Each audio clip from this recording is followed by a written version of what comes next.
Priya, hi. Hi, Jyotsna. Hi, How are Priya. you? Hi, Swati. I'm well. Swati, Priya, I'm sure you guys know each other, but Priya, can you hear me Yeah, clearly? Because can you hear yours, me? I think there's a little bit of lag in your Okay, audio. hold on. Yeah. No, I think this is better now. No, I think it seems to be okay now. I know there's a little bit of Is that better? yes. Oh my God, Okay, and I've got great. this nice aura of the sun that suddenly decided to come and shine on my lovely hair. But Swati and Priya, thank you, ladies, so much for joining me today. It's been a rough time, but Swati Chopra, the executive editor at HarperCollins India, and Priya Kapoor, who is the editorial director at Roli Books. I want to know what that journey has been like for the last 2 years, of course. So not going to get into the latest controversy with Westland. I mean, I think that's another story. But things like that do kind of come out of the blue and hit you. But let me start with you, Priya, before I move any further. Do you see the light finally at the end of the tunnel? Is it like do you in a sense feel that you are finally out of the woods? Mm, yes, we do. Definitely. I feel like we seem to have turned a corner in terms of, the buying patterns and the kind of there have been a lot of behavioral changes. One fallout of that, of course, is that people are buying more online, which means that they have access to books around the year and wherever they are. As a publisher, that's fantastic, but I also wear two hats. I'm also, we also own bookstores, Yeah. so that becomes challenging.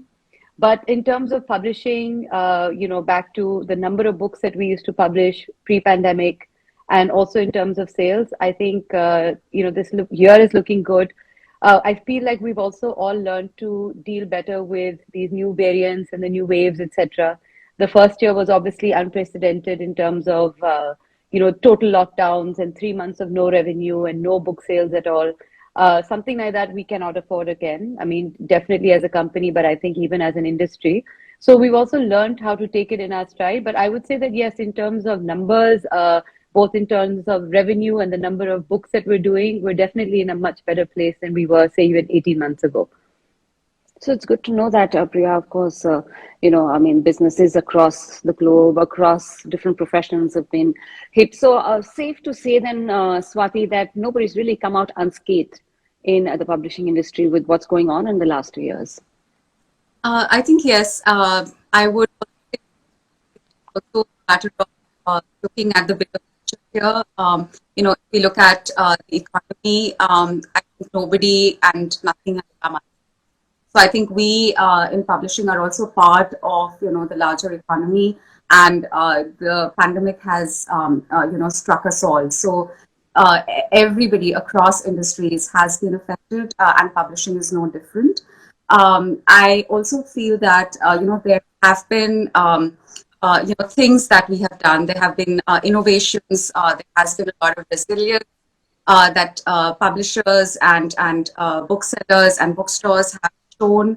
Our authors, certainly our readers as well. So I think across the board there has been a lot of learning. Things, of course, are not the same today as they were perhaps in 2019 at many levels, but I think there have been a lot of learnings and a lot of lessons. So Priya was, everybody's had to realign, make those realignments. Was it a very sudden realignment that you all had to come up with supply chains immediately drying up and the entire system taking a fall, or was it something that you had to gradually learn over, say, the first year of the pandemic? I think the first lockdown that we had, we that I wouldn't say it was very sudden because we had that other mock lockdown day. I don't know if you remember, but what we did do Yeah. was that we immediately asked our colleagues to whoever was not from Delhi and was sort of living away from a lot of our younger colleagues to go home because we were worried about the whole transport system breaking down, and I mean not breaking down, but coming to a close. Yeah. And I'm really glad we did that, because that obviously meant that everyone was safe, home, comfortable at that time. And we had to pivot very, very quick. I mean, overnight, really, about telling people to take systems home, work home, files home, etc., to continue working, not knowing how long this would last, whether we would still be like producing books in the interim, or would we just be sitting at home waiting for the lockdown to get over. When it was very evident that, there would be no way and no avenue to sell books, what we did do very quickly was that we started a digital channel called Roli, wherein that, not only to keep the team involved and active, but to keep our authors and books relevant, and also, start something that we've been wanting to do for a while, but you get so caught up in the day to day of running a publishing house or working on a book that you don't actually get to implement all the plans and dreams that you have. So in many ways, this was, I would like to look at it as a silver lining into what happened, a positive outcome of a forced lockdown, where we were able to start a digital channel, which was quite successful. We went on to do many discussions like this. We had roundtable discussions even on things with like, what does homeschooling mean? Is this the future of education, etc.? Topical subject. We did a national debate with NDTV where it was a co-branded debate called Roli India debates, again on current events and topics and so on and issues. After that, of course, it's been a real learning, because even now it's not like we're back to the office 100%. We've learned to, communicate via Zoom with our authors, designers, photographers, etc., create books really, create entire books online. But of course, we miss that atmosphere of being in a creative space in the office, having discussions over coffee, and so many sort of ideas coming about, which really just happen when you have that informal, non-structured Zoom call. So we're trying to find the best way, the safest way to get people back into the office, at least for a few days a week. But by and large, I'd say that, we've become very good at being able to adapt and, still be constructive and yeah. So I think that's been a big learning for all of us, hasn't it been? That the importance of physical interactions, social interactions, actually, is all we've.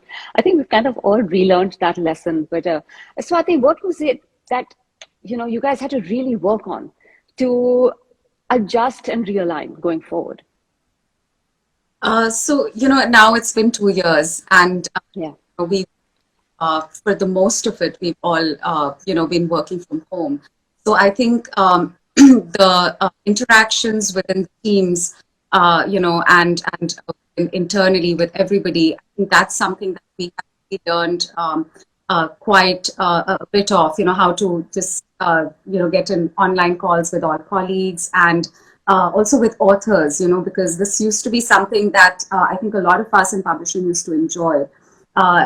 Is to sit down with authors and discuss books, have conversations, and then see it take shape. So that's definitely something that had completely disappeared. We sort of got back to it a little at the end of the year, but then again, there was a wave in certainly in Delhi and other parts of India.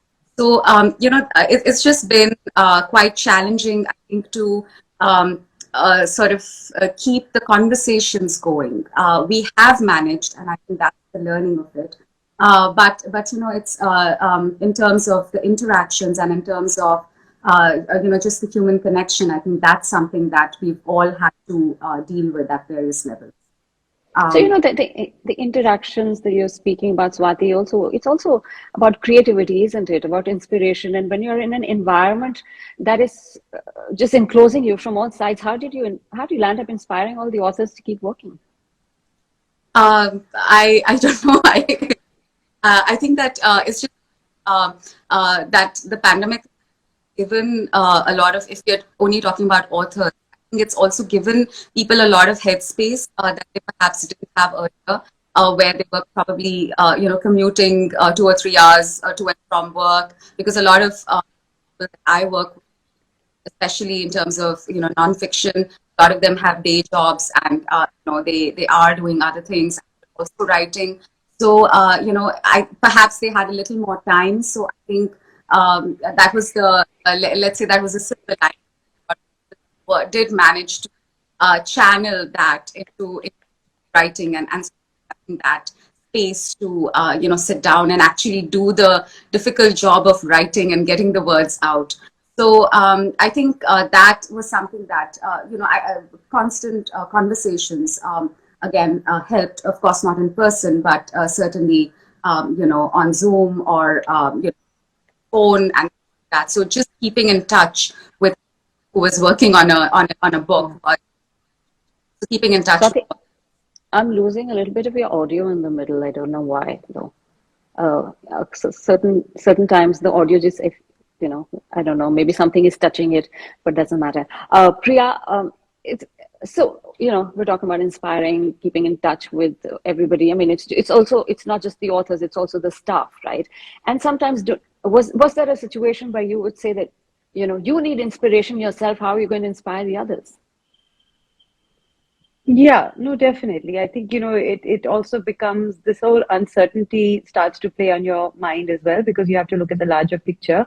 What we did institute almost immediately was a daily 10:30 call with our core team. And that call was essentially to check in on each other right in the beginning. And that was a core team, department heads and so on, which there are about 7 or 8 of us at any given time.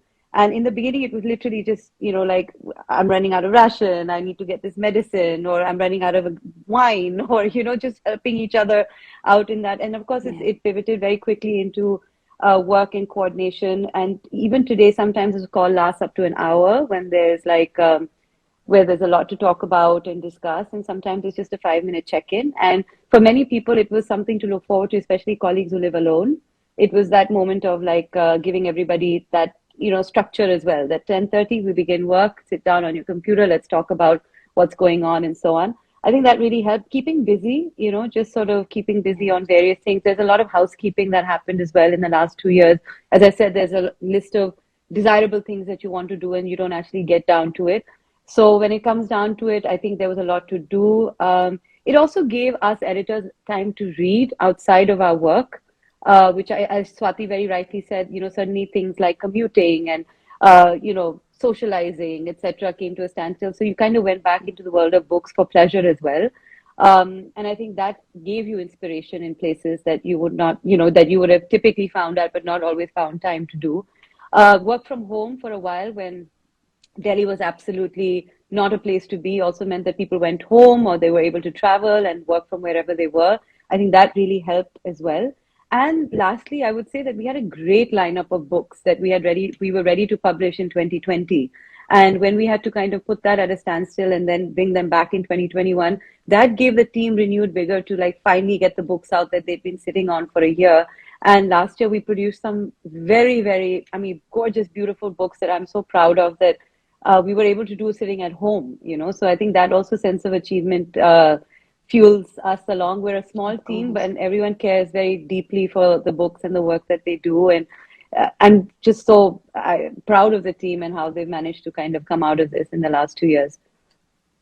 So, Swati, would the kind, because you're in that environment and everything is enclosed and everyone's looking out for everyone, as Priya was mentioning, and you kind of keep telling everybody to keep going in the business. But did that also reflect in the kind of content that you eventually started getting during the pandemic? I mean, did the content, the kind of books that you were getting, did that change?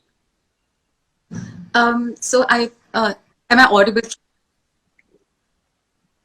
Is it me or is it or Priya? No, I think Swati, maybe something are you touching. using your AirPods? Are you using headphones? No, I am not. Maybe you need to come closer to the phone. Maybe it might be that. Okay, try. Clearer now? Yeah, I think so. Yes. Okay. Maybe I was sitting too far away. Okay, that resolved. That's okay. No worries. Yeah. No. Okay. Okay. So just now, I presume you mean kind of books that we were getting submissions of. Is that what you're? Yes. Or the ideas. Yes, we did start getting a lot of pandemic centric books. That and some of them, of course, we have taken forward, have appeared or will come, because I think everybody has been trying to make sense of what has been what our lives have become, how things have changed, how our reality has changed, how, whether it's been, the health infrastructure or the government response or, anything and everything around the pandemic. That, at various stages, we've all had to make sense of our lives anew. So I think that that has really affected what people are also writing, because our authors are also part of our reality. They're also going through, what everybody else is going through, and they're also observing, the reality around them, and they're trying to put that into the writing that they're doing. So definitely there has been a lot of pandemic-centric submissions that come in. Also, I think in general, self-help books have done better and better. I mean, they've always done well in the business, but there's been greater demand because we've been trying to deal. Everybody's been trying to deal with so much that there is, in terms of books as well, that books that tell you how to perhaps deal with grief, or deal with changes around you, or just sort of live a better life. So those books have done well, and those we see coming up more. I also see, in terms of serious nonfiction, I also see that has been a definite interest that has spurted amongst readers as well as writers in sort of trying to understand the bigger picture. Where are we as in terms of India? Like, where is India? Where are we? What is happening? What is going on? What is the future? How does the past affect the present and the future? So I think there have been these greater issues and questions that have cropped up more and more. Well, is that something that you've seen as well, Priya? Also, the fact that 2 years later now, is there some sort of a saturation with issues related to COVID? Mm, I think maybe there's different ways of looking at things, because obviously something like this comes around in, like, once in, well, more than a lifetime, in generations. Hopefully, yeah. Yeah. But I wouldn't say there's a saturation. I would say that I think all publishers are also at the same time being very discerning about the kind of books that they're publishing, that there is something new to offer. And the pandemic has changed the way that we look at many things, whether it's food, exercise, health, mental health, even like geopolitics, politics as well, the whole politics of vaccine, etc. So there is a lot to understand and to grapple with. And I think those are the kind of books that we're going to see. Later this year, we're publishing a book called Eating Past the Pandemic, which is really just, while it has a few recipes, the whole idea is talking about, we talk about immunity and immunity building. We've talked so much about this in the last 2 years, but what does it really mean? It's not just about having an amla shot in the morning, but really having that holistic lifestyle, and understanding why you should eat and consume certain food groups and food items in the way that they were meant to be consumed. So, like, not overcooking vegetables and eating seasonally. A lot of things which are very, you would feel like it's information that should be, it's logic, it's something that, but no, there's also, when it all comes together, to actually tell you as human beings, what is it that we're supposed to be and how we're supposed to be consuming. And here are some ways that you can adapt it to your daily lifestyle.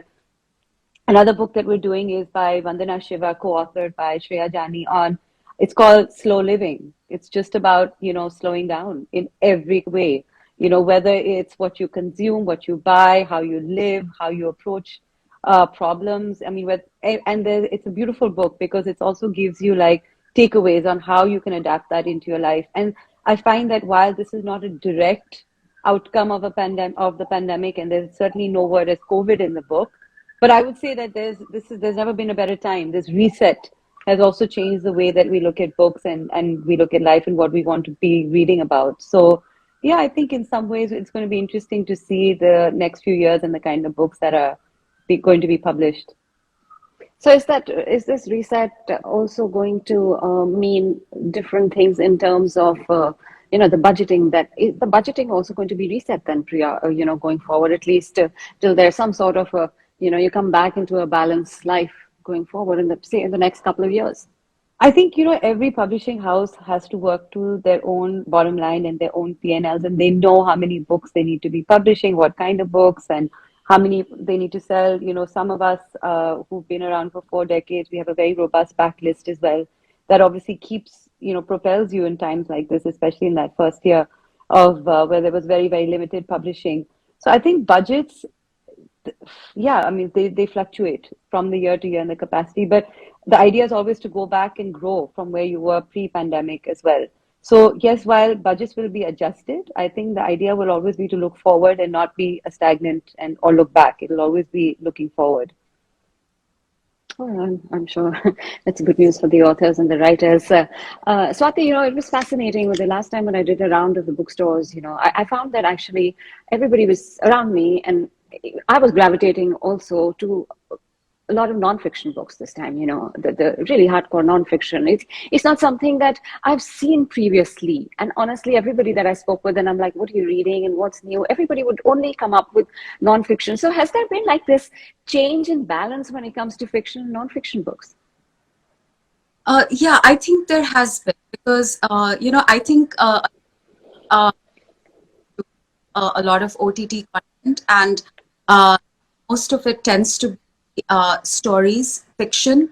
I don't know how much truth there is to my observation, but I do certainly feel that somewhere our need for stories is met at a certain level, through Netflix shows, or through all these all sort of OTT series, web series, and so on. There's just so much more, right? And a lot of us have, gotten into that. But somebody's saying my voice is breaking. Is my voice breaking? On and off. So I think just closer and it's fine.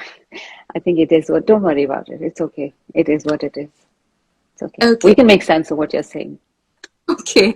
Okay. So I think that the sense of like maybe fiction, the need and demand for fiction is being perhaps fulfilled by our consumption of OTT content, and perhaps nonfiction is something that is still is something that turn to books for, and that's where maybe that's where the content that you cannot so easily get online, or on in a web series or something like that, is something that people are gravitating towards in terms of what they buy at a bookstore, or what they like go and browse, because that's what they will not find. That kind of opinion or perspective is something that they will not find elsewhere, perhaps. Priya, would you agree with that?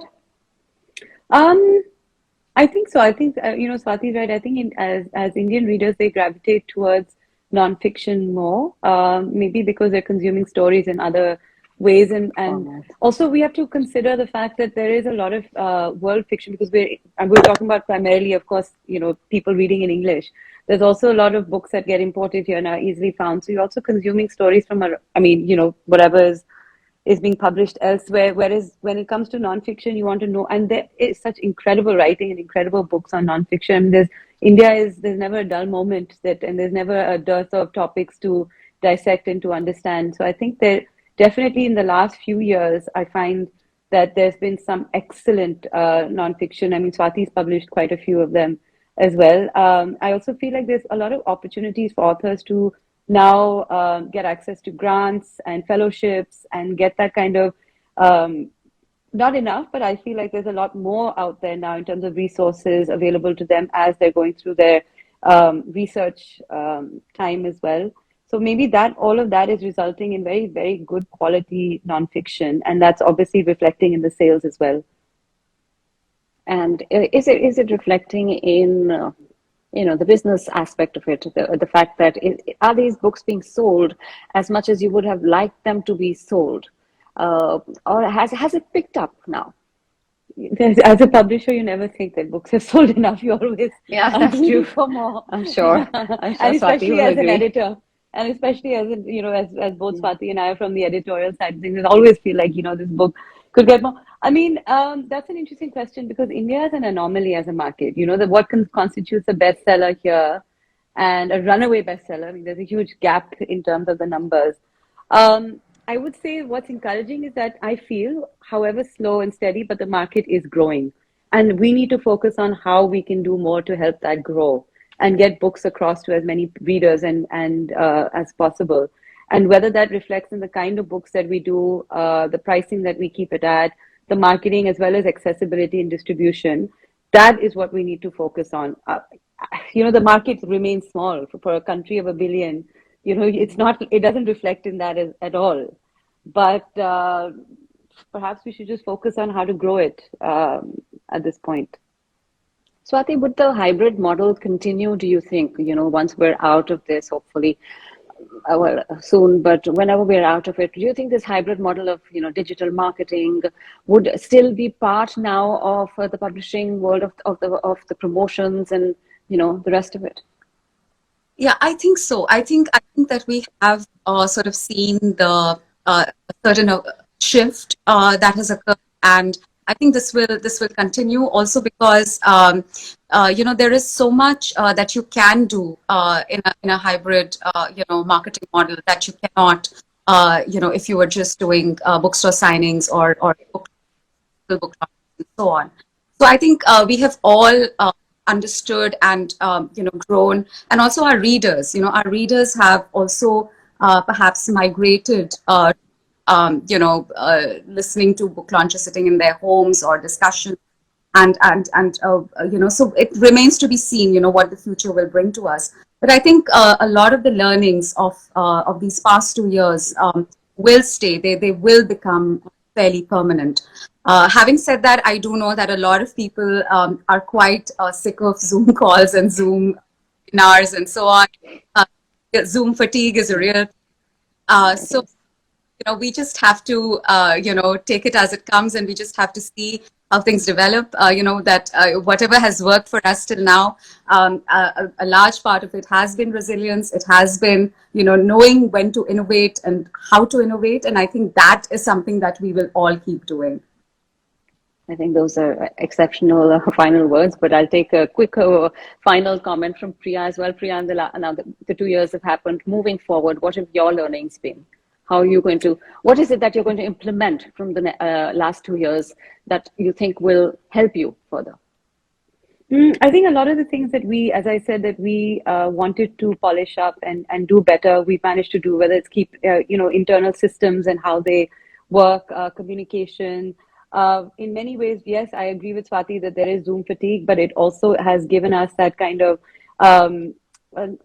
easy connection to authors anywhere, and the ability to be able to create books on, together, sitting from anywhere.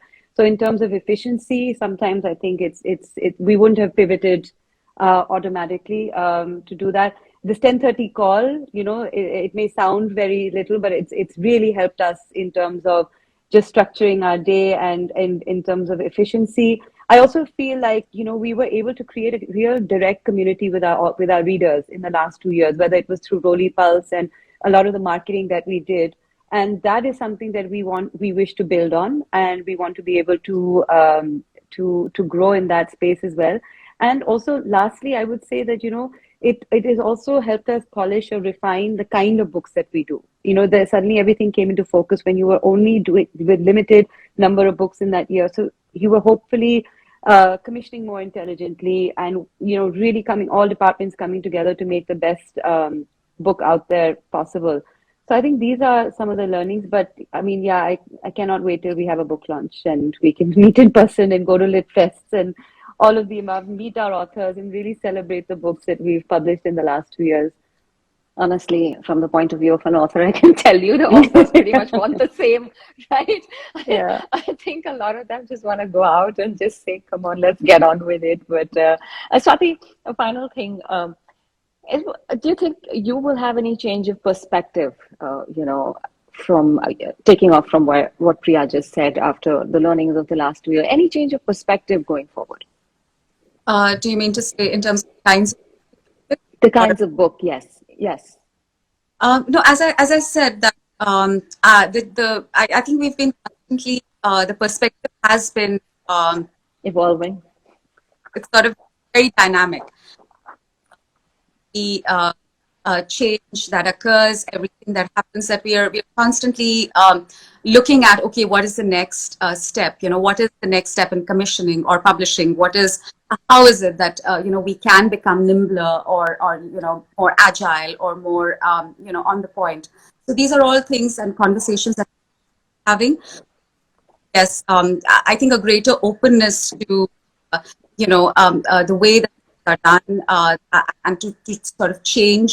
I think that the pandemic has really forced us in that direction, every one of us, and that is something that we are just going to be more open and more agile and try and be as on the ball as possible, and of course connect with more and more with our readers. As Priya said, I think one of the problems that we've had, is that we don't have enough readers, and that's the size of the certainly the English language publishing, the market is very small. So I think that is something that all publishers really would want to do going forward, is add more readers to our community.